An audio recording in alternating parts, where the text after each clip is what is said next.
Hello दोस्तों। तो आ गई है मकर संक्रांति। आप सबको पता है मकर संक्रांति के दिन हम सब सूर्य भगवान की पूजा करते हैं, लेकिन एग्जैक्टली ये मकर संक्रांति है क्या? ये मकर क्या है? संक्रांति क्या चीज है? क्या कभी भी गौर किया आपने इस बात पे? आज इस वीडियो में समझने की कोशिश करते हैं कि ये सब है क्या एग्जैक्टली मकर संक्रांति। तो पहले शब्द को लेते हैं, मकर। मकर एक राशि होती है। अब आप पूछोगे ये राशि क्या चीज होती है, तो मैं बहुत शॉर्ट में आपको बहुत आसानी से समझाने की कोशिश करता हूँ कि राशि होती क्या है। तो पृथ्वी सूरज का चक्कर लगाती है, आप सबको पता है। बाकी सारे ग्रह भी सूरज का चक्कर लगाते हैं, आप सबको पता है। चक्कर भी लगा रही है, प्लस एक रोटेट भी हो रही है पृथ्वी।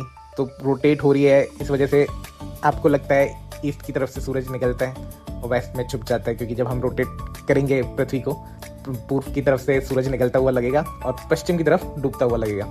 ये जितने भी ग्रह और पृथ्वी सूरज का चक्कर लगा रहे हैं, ये एक लगभग एक सिंगल प्लेन में है, ठीक है।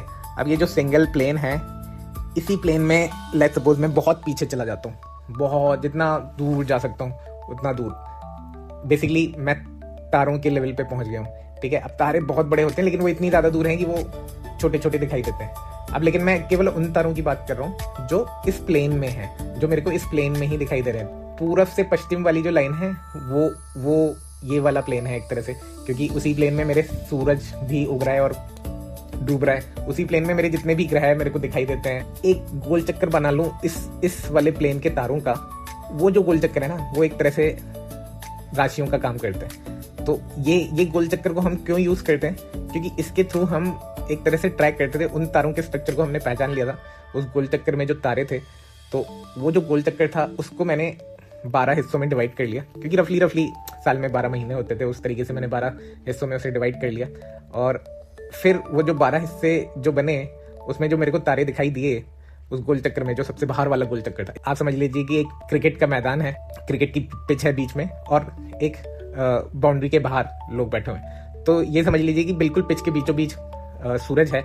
अब जो तारे हैं वो एक तरह से वो हैं जो बाउंड्री लाइन के बाहर जो दर्शक बैठे हैं ना, वो एक तरह से तारे हैं। तो अब मैं अगर बैटिंग एंड से, मान लीजिए पृथ्वी बैटिंग एंड की साइड है और उससे मैं सूरज को देखूंगा, तो सूरज के पीछे मेरे को बॉलिंग एंड के पीछे वाले दर्शक दिखाई देंगे। तो वो जो दर्शक मेरे को दिखाई देंगे, वो मेरे को वो स्टैंड एक तरीके से बना हुआ है, ठीक है। तो वो उस स्टैंड का मैं एक नाम रख रखा है और मैं एकदम से पहचान सकता हूँ कि हाँ, ये वो वाला स्टैंड है। तो ऐसे कुछ इसी तरीके से वो जो 12 राशियां थी, जो सितारे वहां दिखाई दे रहे थे, और हर जगह वो सितारे एक अलग तरह का शेप क्रिएट कर रहे थे, तो उनका एक नाम रख दिया गया। तो इस तरह से बनी राशियां। मेष, आप सबने सुना ही होगा कि मेष, अरीज एक राशि होती है। मकर भी उनमें से एक राशि होती है। मकर, एक्वेरियस, कैप्रिकॉर्न, इसके मतलब मकर के आसपास की राशि है। एक्वेरियस यानी कुंभ, मकर के जस्ट बाद की राशि होती है। पिच के सेंटर में सूरज था, मैं मान लो उसका चक्कर लगा रहा हूँ। तो जब मैं बॉलिंग एंड पे था, तो मेरे को सूरज के पीछे बैटिंग एंड के पीछे वाला स्टैंड दिखाई देगा। जब मैं बैटिंग एंड पे था, तो मेरे को सूरज के पीछे बॉलिंग एंड के पीछे वाला स्टैंड दिखाई देगा।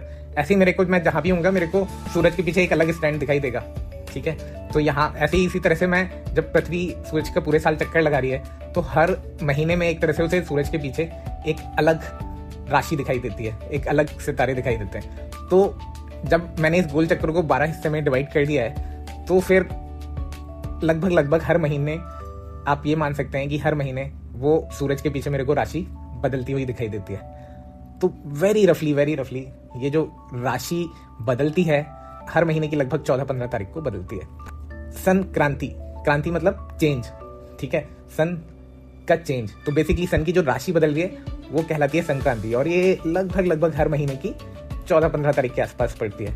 जिस राशि में उस दिन सूर्य प्रवेश कर रहा है, उसको उसके आगे लगा देते हैं। तो 14 जनवरी के आसपास मकर राशि में प्रवेश कर रहा होता है सूर्य, तो उसे बोल देते हैं मकर संक्रांति। ऐसे ही 14 फरवरी के आसपास वो कुंभ राशि में प्रवेश कर रहा होता है, तो उसे कुंभ संक्रांति बोलते हैं। और ऐसे ही सभी संक्रांतियां होती हैं। पूरे साल में 12 संक्रांतियां होती हैं, लेकिन मकर संक्रांति सबसे फेमस क्यों होगी? क्योंकि इस समय सूरज हमारा सबसे वीकेस्ट होता है। इस समय मतलब सूरज अपना तेज हो चुका होता है नदर्न हेमिस्फीयर में, और यहाँ से वो वापस अपना तेज वापस पाना शुरू करता है। तो ये लोएस्ट पॉइंट से वापस उठना शुरू होता है, इसलिए ये संक्रांति सबसे इंपॉर्टेंट है।